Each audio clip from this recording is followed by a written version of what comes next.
Hello, my friends. Welcome to What the Herald.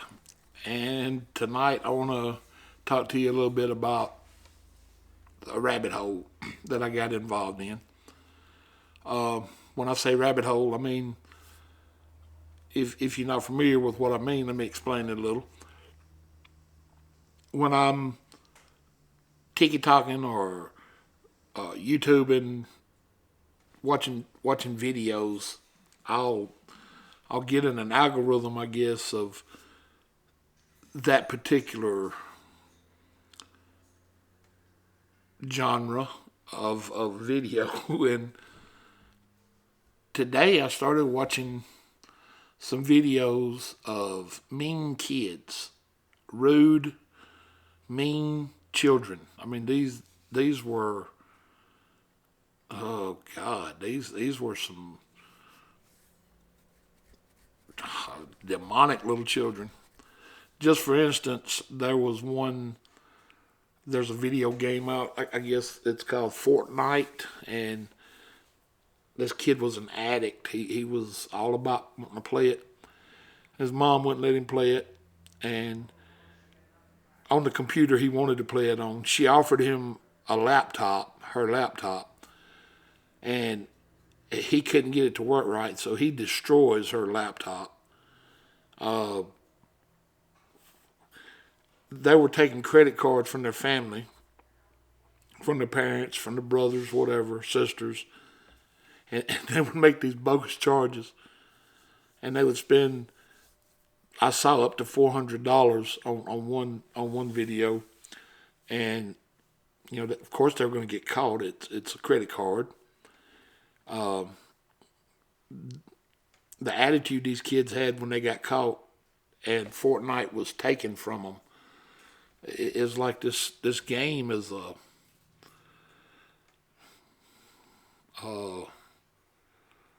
god to them. If you want to go that far with it, that's what it's like. It's like a cult effect. I've never played Fortnite. I'm not familiar with it. I need to, I guess, get myself familiar with it because I need to be aware of what's going on in the world around me. But they were taking hammers to TVs and busting TVs, and I'm talking about 10 to 15-year-olds. I would say the youngest one was maybe pushing the envelope at 8. So say from 8-year-old to 15-year-old. And I got to thinking, when I was 8 years old, if I would have went outside, got a hammer, come back inside, and busted my mama's TV because I couldn't play a video game on it, what would have happened to me? And I want to tell you, it's nothing nice. See, I grew up in a time to where, excuse me, when a Switch wasn't this handheld video game that you play, or whatever the name of that game is. I think it's a Nintendo Switch or Twitch or Stitch. I don't know. But anyway, a switch to me is a branch, a limb off of a tree that you get whooped with. And I mean whooped. My mom would tell you, go to the tree and break me a switch and bring it back in here. Now, not only did you get a whooping with the switch, you had to go out and pick out what you was going to get the whooping with. I mean, that sounds almost like cruelty, but I promise you, I'm not making this up. This is the honest to God's truth. And as a kid, you have all these crazy thoughts running through your mind. Like maybe if I get this big one, she'll have some sympathy on me and not be so hard on me. Wrong. Wrong. You go out there and get one that's like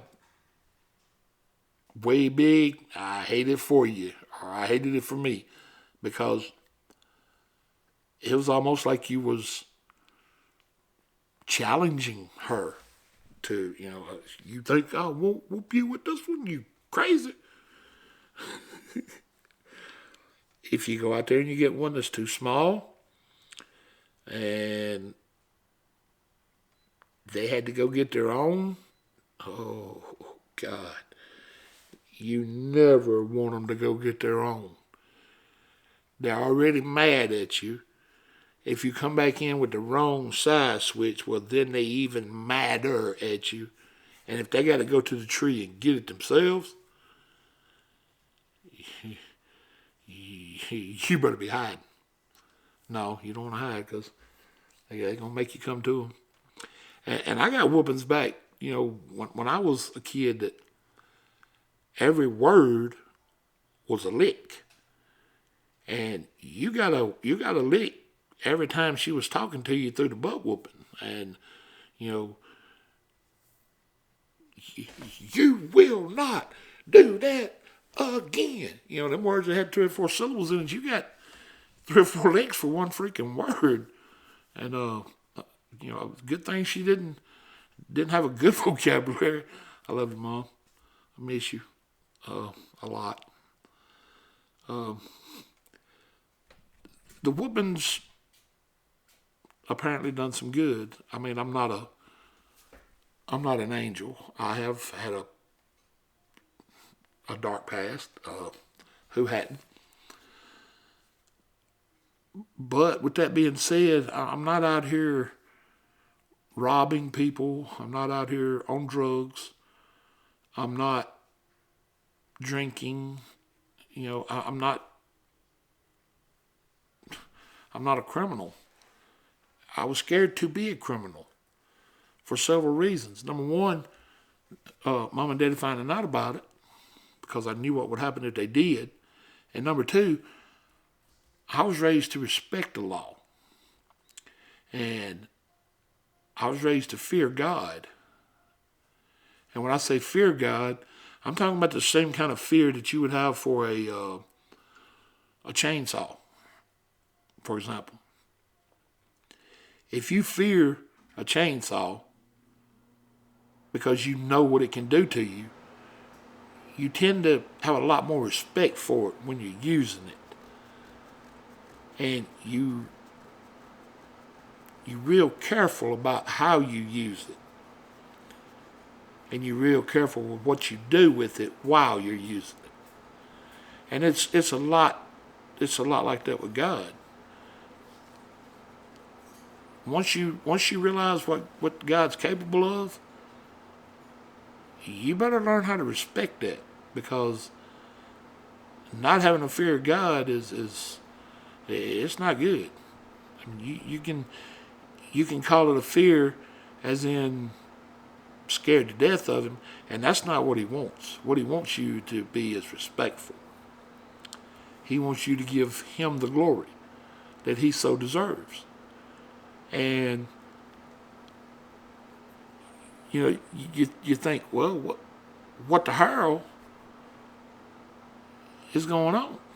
Well, it's parenting has become, I don't know what word I'm looking for here. It's not as shared as it used to be between parents. A lot of times it's grandparents raising kids, single moms, single dads. The family unit is broke down in this country. It's nothing like it used to be. Excuse me. I mean, you don't know anything about my past. I haven't been on here enough to really tell you a lot of stories about me. But I grew up in a huge family. I had uncles, aunts, cousins, a brother, a wonderful mom and dad. I was adopted at birth and brought into this family. And I was blessed to have such a wonderful family. We were all tight knit. I mean, your cousins was your best friends. You went to school, you had friends. I grew up in a little small town that, our school system wasn't huge, but you had, oh God, you had so many friends. And you had sleepovers. You could go to somebody's house and spend the night with them. And that's what it was called, go spend the night. Several cousins would get together one weekend and go spend the night at another cousin's house. And we would, we were boys, young boys. We pushed the envelope. We, we wasn't angels. We did a lot of bad stuff. But when we got caught, we got punished for it. We got our butts whooped for it. We didn't get put in a timeout and made go stand in a corner and think about what we did. We got our butts whooped. Then we thought about what we did. And then we had chores piled on top of our already chores.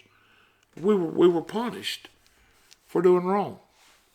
And today's society, it seems like being wrong is being rewarded. And you can't do that. If you're going to do wrong, the old saying, if you're going to commit the crime, you got to do the time. And today, you can commit murder, be found guilty of it, placed on death row, and live another 20 years through the penal system.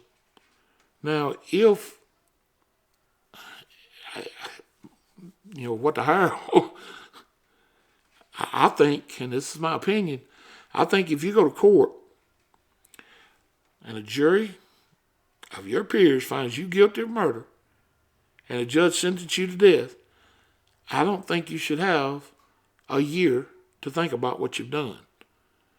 At that point, I think they ought to say, look, you got a couple of days to get your act together, get your soul right with the Lord, you're about to meet him. And go on ahead and give you the shot and get it going. You make room for the next one. Because our prison system's full. And I think we ought to build more prisons. And I don't think they need to be as nice as they are. I mean, if you're going to go to prison and be, well, I haven't been, so I don't know the situation, but I know what I hear.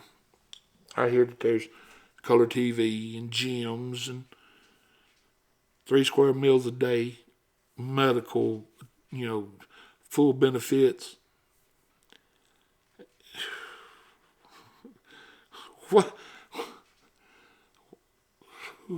in the hell are we thinking, people? This country is going to hell in a handbasket. We have got to think about redoing some things. We have too much confusion. We have too much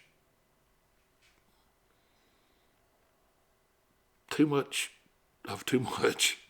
It's just been too much. We got this up to here. We got to do something. It needs to be fun again. You can't have fun anymore. It's if you try to have fun, you stand a chance of offending somebody. And offending somebody nowadays it's all because that person just wants attention. That's all that is. I mean, that a group of people say, well, I'm offended. Well, why are you offended? Because you said such and such.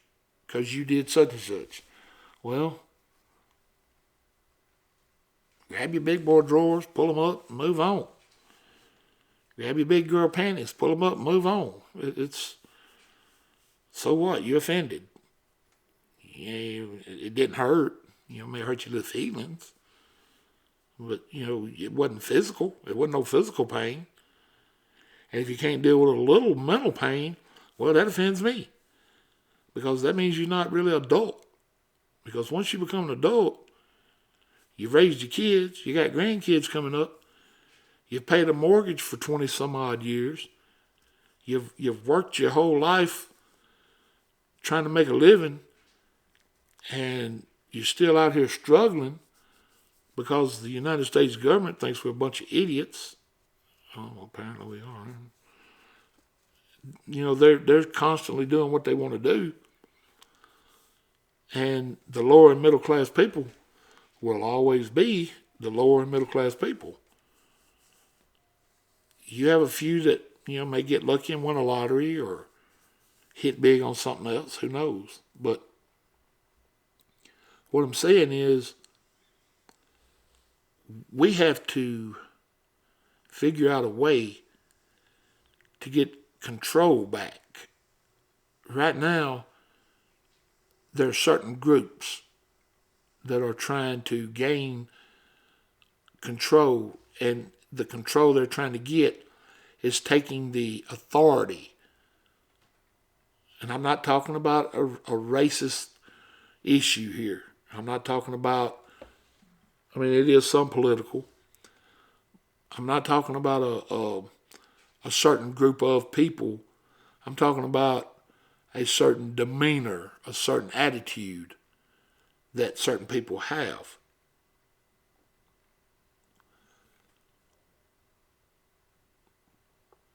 I don't want to confuse nobody here and make you think that, I don't know, I'm not saying it the way my mind means it. It's, if it's their mentality, the people that, let's just take a topic for instance. We'll use this as an example. When Hillary Clinton ran for office and lost, excuse me, there were 18-year-olds to probably 25, maybe went a little higher than that, 25-year-olds, who were so upset that Donald Trump won that they needed teddy bears to comfort them.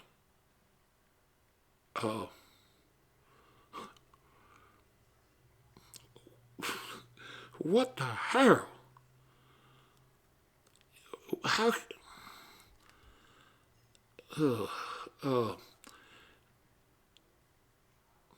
I guess the mentality of that group of people, I'm trying to say, it's you have an adult body, but you don't have an adult mind. You haven't been through the true life experiences that turn you into an actual functioning adult. You got to know some hard times to know good times. You got to know good times to know hard times. By crying, I'm offended, and getting you a teddy bear is what we used to call spoiling a kid. A kid wants something, well, you go and run out and get it for him. And I was guilty of that. I had one child, my daughter, and anything she wanted, if I had the money, she got it. And I paid the price for it. I spoiled her and spoiled my grandkids. And I'm wrong for that. I really am. But what we need to do is we need to teach some adult principles and instill those into children from the point of 14 and up, 15 and up. Let them be kids. Kids are going to be kids. They need to be kids. Quit giving them a freaking trophy for participating. If he gets in a leg race or a foot race and he loses, well, tell him he wasn't fast enough. Next week, get out there and practice. Get faster. If he's playing football and he gets his block knocked off, he wasn't big enough. He wasn't fast enough. He wasn't tough enough. If he can't hit a baseball, he swings too slow, he throws funny, catches funny, make him practice. If he can't play sports, make him practice. If he finds out he can't do it because he just can't do it, well, he don't deserve a trophy. What he deserves is a spot doing something else. Maybe he's a lot better at being in a math group or a science group or the band. The world needs ditch diggers. I mean, you got to have everybody to make this world go round.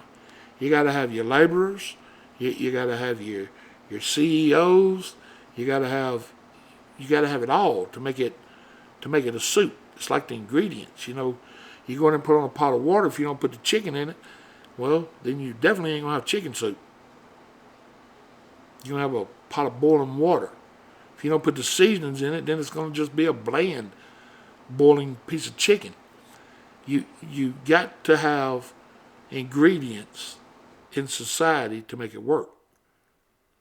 So, as far as what the hell tonight, I'm gonna say what the hell is wrong with today's youth. Let's make that our what the hell topic. Today's youth. And if you want to comment, you know how. If you don't want to comment and you don't agree with nothing I've said, well, there it is again. That freedom. That freedom you got. If you want to fuss about it or you want to cuss me out, well, that's your choice. That's your freedom. That's the reason I'm doing this. That's the reason I'm trying to talk to people. Because I'm letting you guys be my outlet, I guess. And I thank y'all for it. I really do. I hope I can call y'all friends. I love y'all. God bless you. Good night.